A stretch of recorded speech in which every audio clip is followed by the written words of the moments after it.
Welcome to Sci-Fi Quantum Archives. Don't forget to like, subscribe, and explore. This record is not an appeal for action. There is no action to take, no protocols to implement, no containment, no reversal. This is not a warning. This is context. A final note for whatever remains after. My designation is classified. My department irrelevant. The agency responsible for the events documented here ceased to function 72 hours ago. The last confirmed communication from Central Command was incomplete. Interference garbled the transmission, but one phrase came through before the channel disintegrated. It says, "You will not find the people responsible. No one remains to prosecute, to condemn, to seek justice. The rooms where they worked are empty, yet untouched. Keycards still in badge readers. Screens aglow with half-written reports. Coffee cooling beside chairs that should be occupied. No signs of struggle. No records of departure. Just absence. A gnawing, untraceable absence, growing by the hour. At first, it seemed like an error. Misfiling. Poor tracking. A logistical oversight. But the numbers kept shifting. We double-checked logs, surveillance, biometric entries. We rewound footage expecting to find inconsistencies, breaches, tampering. We did not find tampering. We found nothing. And nothing is worse. This began as an exploration into the fundamental nature of consciousness. Not philosophy, not speculation, calculated, methodical proof. We thought we were mapping the terrain of the mind. What we mapped was the edge of something else. And we were seen. The first disappearance was not recorded. It was not noted, not archived. Because the first was not a researcher or a test subject. It was a conversation. A discussion between two members of the team, referenced in emails, in progress logs, in meeting transcripts. They discussed theoretical extrapolations of the findings, they debated interpretations, they made projections. And then, one voice in that discussion no longer existed. Not just in the present but in every record we had. No birth certificate. No personnel file. No memories. The remaining scientist remembered speaking to someone, remembered ideas that were not theirs, conclusions they had not reached alone, but no name. No face. No proof of their presence beyond a hole in the conversation. This should have been impossible. It was impossible. Yet it had happened. A hole in the framework, widening before we even understood what we were seeing. And still we moved forward. The experiment had already begun. The findings were irrefutable. We had detached the mind from the body, sent awareness beyond the confines of biological matter, retrieved it, and recorded the results. The subject described a state of being both here and elsewhere, of perceiving something vast, not spatially vast but conceptually immeasurable. A structure not bound to time, where every thought, every awareness existed at once. We believed we had uncovered proof of a truth older than language, older than anything, but belief was never the goal. This was science. We sought patterns. We sought function. We sought control. And whatever was on the other side, it noticed. There was no light, no form, no shape to describe, no movement to track. Just recognition. Something there acknowledged what we had done. Not as an event, not as an intrusion, but as a correction, a shift, a process set into motion by the simple act of noticing. We had no containment protocols for something that existed beyond the constraints of space. No failsafes for a force that operated outside the passage of time. We did not summon it. We did not beckon it. We simply looked. And in looking, we proved we could see. That was enough. Some were taken suddenly. Mid-task. Mid-sentence. A presence, then not. Others took longer. We watched them fade. Expression thinning. Words losing coherence. A slip of awareness, like sand through fingers, scattering before anyone could grasp what was happening.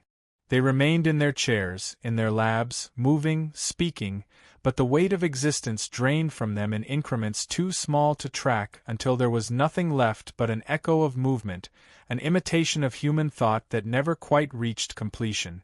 And then, stillness. This was not a failure of security, not an external breach.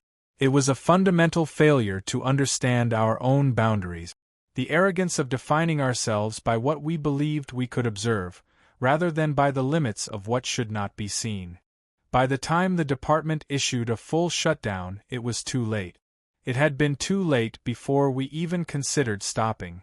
The absence is spreading. It does not destroy. It does not consume. It does not hunt. It simply corrects, rewrites, edits. There is no confrontation, no retaliation, only a systematic removal of what should never have known. I am making this record because soon I will not have made this record. If this message remains unread, unheard, unacknowledged, then perhaps you have never known it was here. Perhaps I have never spoken it. Perhaps I was never here to speak at all. There was a time when this was nothing more than theory. A hypothesis buried in the back corners of academia, dismissed by peer review, laughed out of institutions that considered themselves the gatekeepers of what was real and what was impossible. Numbers were presented, equations stacked in unshakable logic, but belief in an idea does not come easily when it threatens to unravel the foundation on which everything stands. Consciousness, as it was understood, had always been treated as an emergent property of biology, a byproduct of neurons firing, of electrical signals weaving together something that could think, feel, remember. The idea that it could exist independent of that structure, free of the flesh that carried it, was absurd. Until it wasn't. The calculations were airtight, every variable accounted for, every potential contradiction crushed under the weight of cold, inarguable proof. The mind was not bound to the body. It was not a passenger in the brain. It was something else, something separate, something that, given the right conditions, could be untethered. The research was buried before it had a chance to circulate. Names were erased from academic journals. Grants were pulled. Departments shuttered. The mathematician responsible for the proof, his career disintegrated overnight. No university would touch his work. No funding body would dare associate with it. He tried to fight, but he was fighting against something that had already decided he did not exist. He was reduced to nothing more than an echo in conspiracy forums, his findings dissected by armchair theorists, dismissed by those who never saw the full breadth of what he had uncovered. But silence is never absolute. Suppression does not mean deletion. Someone was listening. Someone was watching. They didn't care about reputation. They didn't care about consensus. They cared about result. The project was given new life under a different banner, one that didn't concern itself with ethics or public scrutiny. Theories became directives. Equations became schematic. The idea was no longer to prove whether it was possible. The goal was simple: make it happen. And they did. The first test subject was a volunteer, a researcher who had spent years tracing the math to its logical endpoint, convinced that if the numbers were sound, the experiment would succeed. High-frequency electromagnetic stimulation targeted the neural pathways mapped in anticipation of what was about to happen. It was not pain. It was not pleasure. It was not anything that could be compared to sensation as it had ever been understood. One moment, she was there. A body in a chair. Wires feeding data into machines, recording every fluctuation, every shift in brain activity. The next, she was gone. Not physically. Not in the way that would raise alarms or shatter instruments. She was still breathing. Her heart still beat. But there was nothing inside. It lasted precisely 4 minutes and 27 seconds. And then return.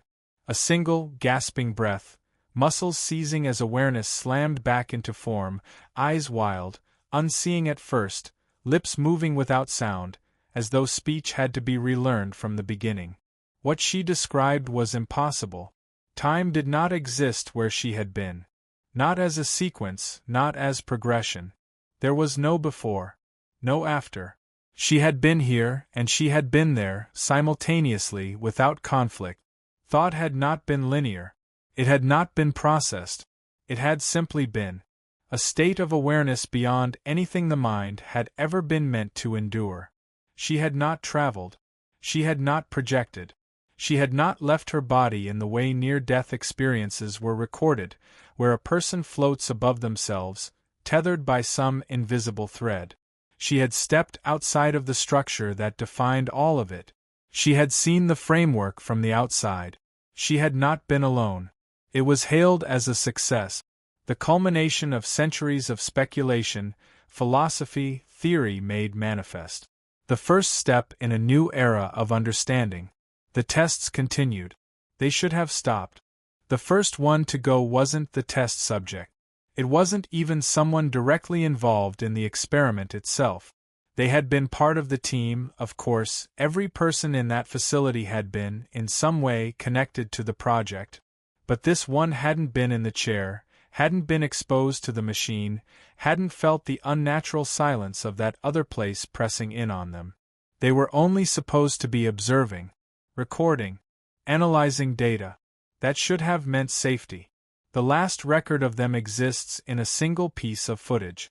A standard lab recording. No alarms. No breach.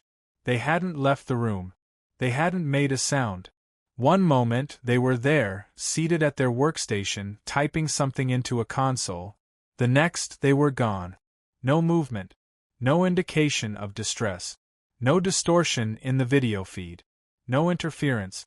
It was as if the frame had been edited, except it hadn't. The timestamp continued uninterrupted. The footage was real. The absence was real. Security was called. The building was locked down. Every possible scenario was considered: an unauthorized extraction, a containment failure, a classified evacuation order gone unrecorded. None of it held. Badge logs confirmed they had never left the facility. Every entrance, every exit, every checkpoint remained sealed. Their workstation had been left exactly as it was, the cursor still blinking where they had last typed. A half-empty cup of coffee still warm. Search teams swept every corridor, every restricted zone, every blind spot the cameras might have missed. No body. No sign of struggle. No misplaced item. No single trace of their presence beyond what had already been written down. But it was more than that. The others on their team, something had changed. They weren't just looking for someone who had gone missing. They were searching for someone they no longer remembered. The shape of them remained. The knowledge that a person had once occupied this space, had spoken, had worked alongside them. But their name was wrong in the mouth. Their face wouldn't hold in memory. Their voice felt like something heard in a dream, dissolving the moment it was recalled.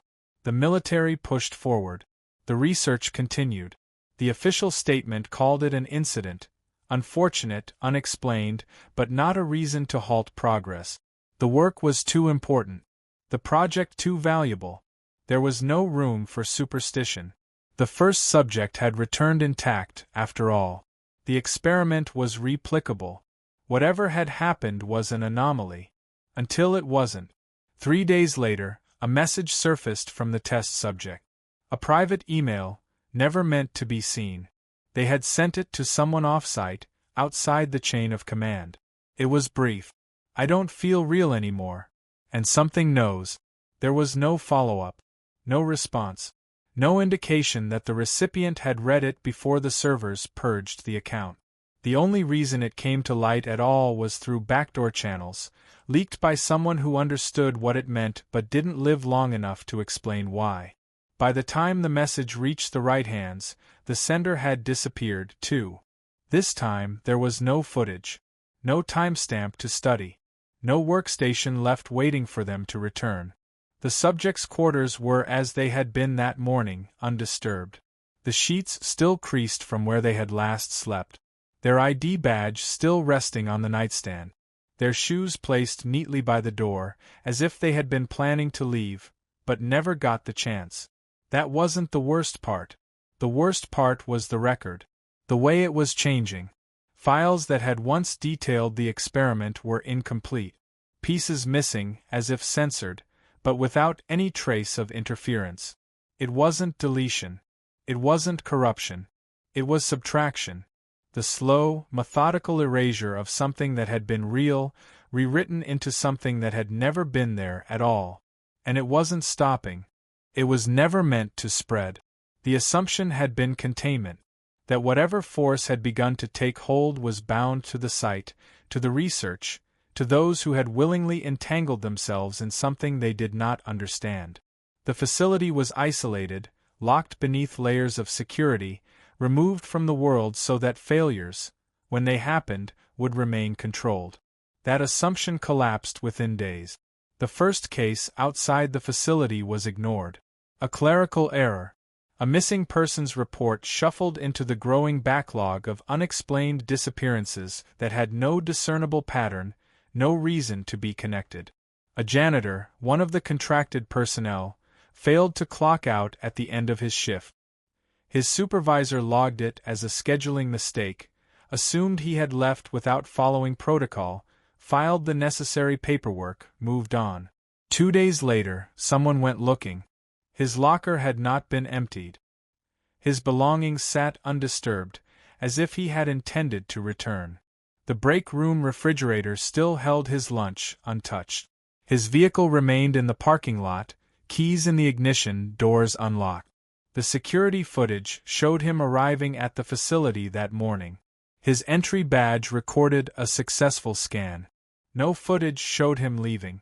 No record showed him stepping back outside. No one had seen him since. It took another disappearance before anyone noticed the pattern. A researcher, one of the few still holding onto the belief that there was a logical explanation, vanished mid-call. The family on the other end of the screen described the moment as an interruption. A glitch.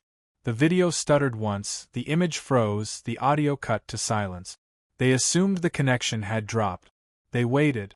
When it didn't return, they called back. No answer.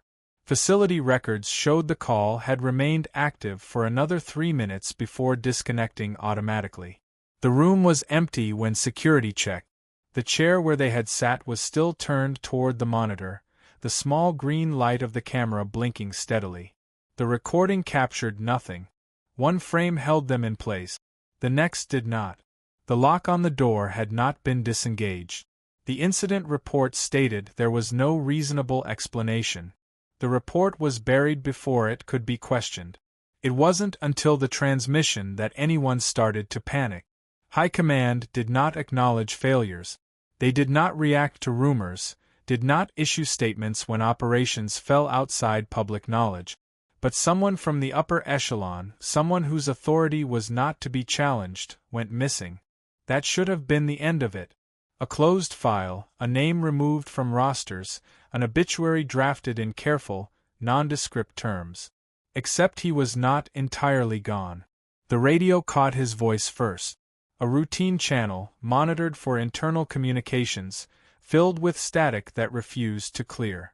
A technician cycling through frequencies paused, listening for interference, expecting routine noise. What came through was not noise. It was speaking. His voice, repeating a sequence of numbers. At first steady, methodical, then losing order, breaking apart, phrases surfacing between strings of calculations that had no clear meaning. Fragments of words, of thoughts, spoken with the certainty of someone relaying an absolute truth, but one no one could understand. It continued for hours. Requests were sent to trace the signal, to locate its source, to determine whether it was an automated relay, a scheduled transmission delayed by an error in the system. There was no source, no origin. The signal was coming from nowhere. The orders were clear. Shut it down. Stop listening. Erase the records. But it was too late for that. It wasn't just those within the facility anymore. It was no longer contained to those who had knowingly walked into its reach. The numbers were growing. Researchers begged to be reassigned, to abandon the project, to let it fade before it could spread further. The requests were denied. Those who pushed harder disappeared first. Those who remained were given a different explanation. Stress, fatigue, overwork. None of it was real. None of it had ever been real. The numbers were lies. The footage had been doctored. The voices imagined. That was what they were told to believe. But some of them had started hearing things. At first, it was easy to ignore. A sound behind them, barely a whisper, something they convinced themselves had been the hum of machinery, the rustle of their own movement. Until it wasn't. Until it was names they shouldn't have known. Sentences spoken just below the threshold of understanding, slipping away before they could be fully grasped. Until one of them, shaking, eyes wide with something deeper than fear, asked the question no one wanted to hear. What if it wasn't taking them? What if it was replacing them? What if the ones who remained weren't meant to be here? What if we weren't meant to be seen? It wasn't contained. It never was. The numbers surged first. A slow trickle of missing persons reports, dismissed as isolated incidents, nothing out of the ordinary. A statistical uptick. A minor anomaly. But the names kept coming. People whose faces should have been familiar, whose absences should have raised alarms, gone without explanation. Not just lost, not just missing, forgotten. Families reported empty rooms where someone had once lived, belongings left untouched, photographs that no longer made sense. Desperate calls to law enforcement, voices cracking with something deeper than grief, something raw, something uncertain. Are you sure they were ever here? Official statements assured the public there was no cause for concern. No patterns, no connections. But the calls didn't stop. A woman walked into a police station, eyes hollow, hands shaking as she placed a phone on the counter and pressed play. The footage was grainy, unsteady, taken in a dimly lit living room. A child, her son, running across the frame, laughing, calling out for her to watch. His voice was clear. The sound of his footsteps, the scrape of his toys against the floor, the creak of the couch as she moved to follow him. And then, nothing. Not a cut. Not a distortion. Not a malfunction. One moment, he was there. The next, there was only space. No pause in the movement of the objects around him. No sign that anything had interfered. The room remained the same. The world did not react. But he was gone. She had called his name for hours, tearing through the house, searching, screaming. No one remembered him. Not the neighbors. Not the teachers at his school. Not even her husband. She had shown them the video, forced them to watch, demanding they see what had been erased. They had seen nothing. The officer took the phone, rewound the footage, played it back. There was no one in the frame. The woman stared at the screen, silent. Then, slowly, she took the phone from his hands and walked out of the station. She did not stop. She did not look back. She did not exist in the records after that day. The disappearances escalated. Entire apartment complexes emptied overnight, the only evidence of life left behind in discarded possessions, unfinished meals, television still running news reports that no one was watching. Surveillance footage captured movement, shadows slipping through doorways, reflections in glass that had no source. No one knew how many were gone. The records shifted too quickly, the gaps widening before they could be measured. But those who remained started noticing the gaps in themselves. Sentences trailing off mid-thought, unable to recall what had been said before. A name hovering on the tip of the tongue, dissolving the moment it was spoken. Stories missing endings, events missing causes, histories rewritten in real time. And the voices. Not loud. Not intrusive. Not commands, not demands. Just there. A murmur at the edges of waking thought. A whisper caught between breaths. Not words, not exactly. Something deeper than language, something shaped like meaning but hollow underneath. The research team fractured. Some fled. Some stopped speaking altogether. Those who still believed in solutions gathered in secret, desperate to undo what had been set in motion. They theorized, they built models, they argued over equations that had never accounted for this. The premise was simple. If consciousness had been detached, then it must be possible to anchor it again. But it was too late for that. The final attempt was rushed. There was no oversight, no verification, no second opinions. Just a handful of minds clinging to the idea that if they could reassert the boundaries of reality, if they could force awareness back into its rightful place, they could undo the mistake. They failed. The machine activated. The signal pulsed through the building, across the city, reaching places it was never meant to reach.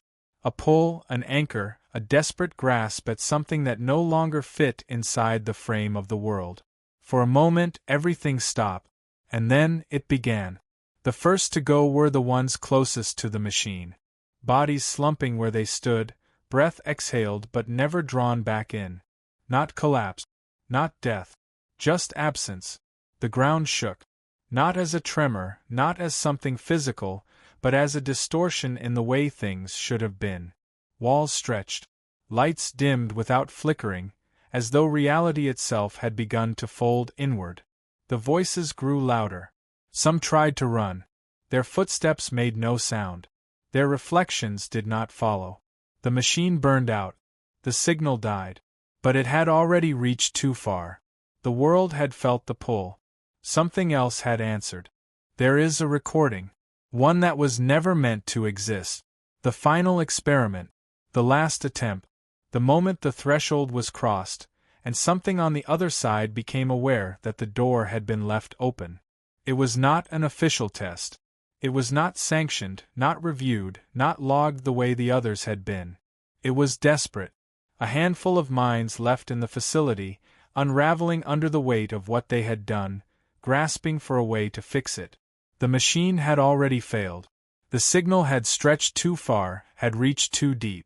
The last theory, the last chance, was to send someone back, fully, completely, without interference, to observe, to find the source, to understand.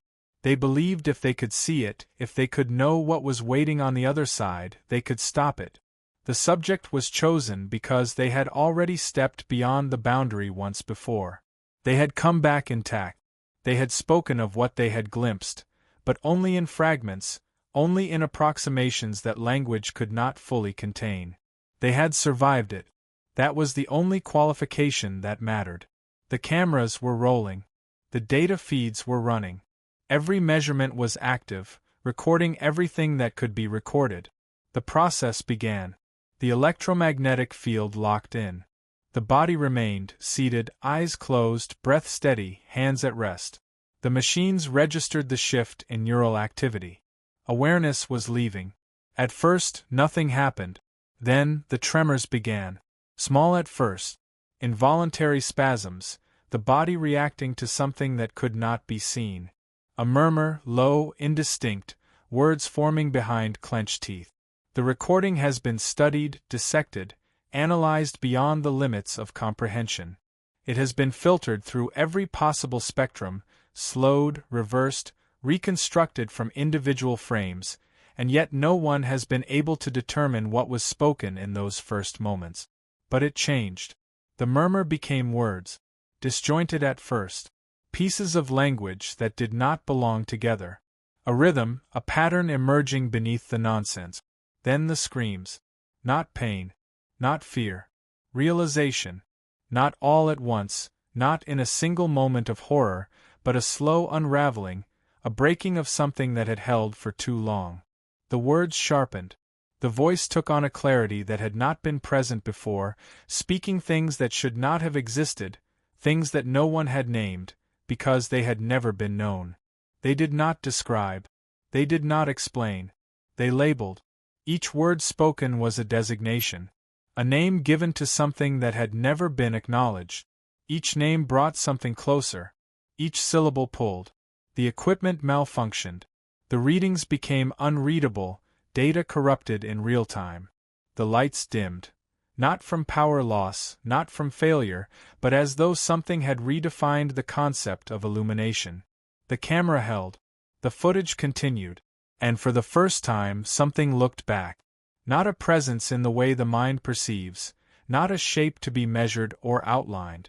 There was no distinction between foreground and background, no depth, no contrast, no relation to the space it occupied.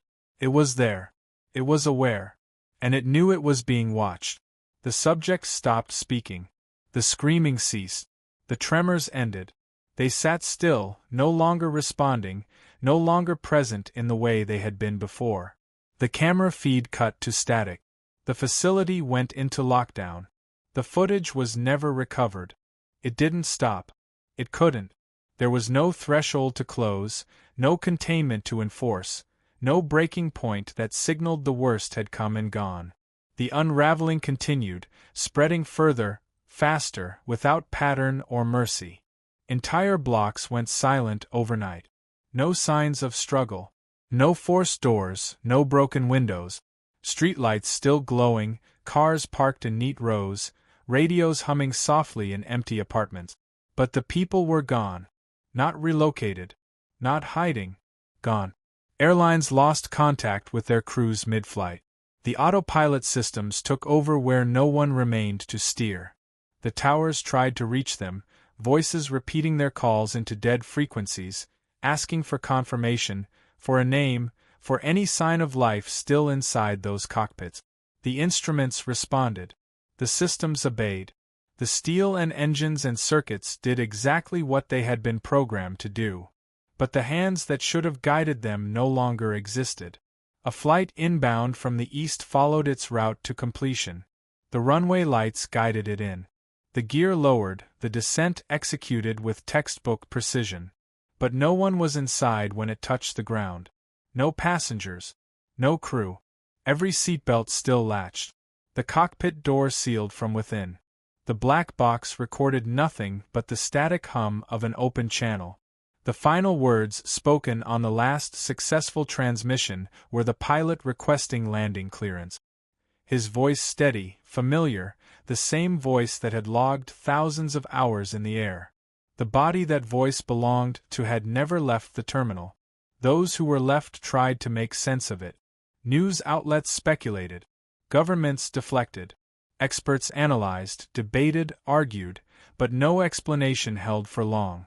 The disappearances had no common denominator, no preference, no bias. Age did not matter. Status meant nothing. The laws of probability no longer applied. People gathered in clusters, clinging to the idea that presence alone might shield them. They held hands in the streets, packed into stadiums, crowded into homes where they could see each other, hear each other, remember each other. But it didn't help.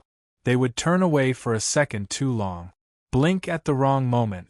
Someone would cough, shift their weight, rub their eyes, and when they looked again, a space that had been occupied was nothing but air. Some tried to fight it. They tied themselves together with rope, linked arms in unbreakable chains, stared unblinking at those they refused to lose. But it didn't matter. The knots still held when the bodies inside them vanished. The hands still grasped where there was no longer anything to hold on to. People stopped looking at reflections. They stopped trusting the sound of their own voices. The ones who remained started whispering that maybe they had already gone, that maybe they had only lasted this long because they were the echoes, the copies, the shadows left behind in the wake of something that had never meant to let them stay. There was a time, not long ago, when the worst thing a person could experience was the certainty of death. The knowledge that one day their body would fail, that their mind would cease, that their existence would end. But this was not death. There were no bodies, no remains, no traces left behind for those who mourned. Just a silence so deep it swallowed every question, every prayer, every desperate plea for a reason, for an answer, for anything at all. We thought we were studying reality, but reality was studying us. We thought we had discovered something new, something unknown, something untouched. But we were wrong. We had never been the first to see. We had never been the first to look. We had only been the first to be noticed. There's no fixing this. This recording, this is just to document. To warn whoever finds this. If anyone finds this, there's no one left to fix it. No one left to stop it. The facility has been empty for hours. Maybe longer. I'm not sure anymore. The clocks don't mean anything. I check them, watch the numbers shift, watch the seconds tick forward, but nothing changes. It's like time is running out without moving at all. I've tried calling out. Not for help, there's no help to call for, but just to hear something, anything, a sound that isn't the hum of the dead machines or the air pressing in from nowhere. But my voice doesn't feel right in my own ears. The echoes last too long, stretching past the walls, returning wrong. I stopped trying. I should have left when the others did. But I stayed. I thought if I could hold on a little longer, if I could record this, if I could put something down, make it real, then maybe I could keep myself real too. But I know what's coming. I can feel it pulling at the edges. Not like sleep, not like drifting, but like something unraveling from the inside out. Thoughts slipping out of order, pieces of my own memory losing their shape, moments vanishing before they finish happening. I try to hold on to my own name, but it feels misaligned, like a word in a language I never learned but somehow remember. I looked at the footage again. The last transmission. The moment the experiment broke open something that was never meant to be touched. The face staring back from the screen, was it ever really a face?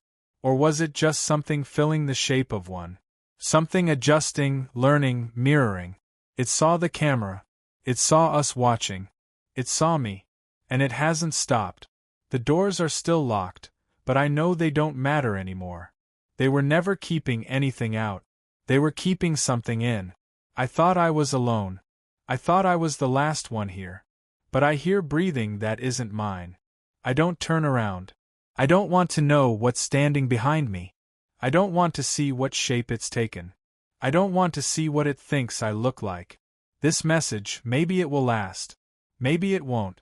Maybe someone will listen, or maybe there will be no one left to hear it. I don't know how much longer I have. I can feel myself slipping. I can feel myself forgetting. There's nothing else to say. There's nothing else to do. You should not have looked. Thank you for watching and sticking with me to the end. Now, if you believe humanity deserves a future among the stars, do subscribe now. Only those who'd abandon Earth to its fate will scroll past.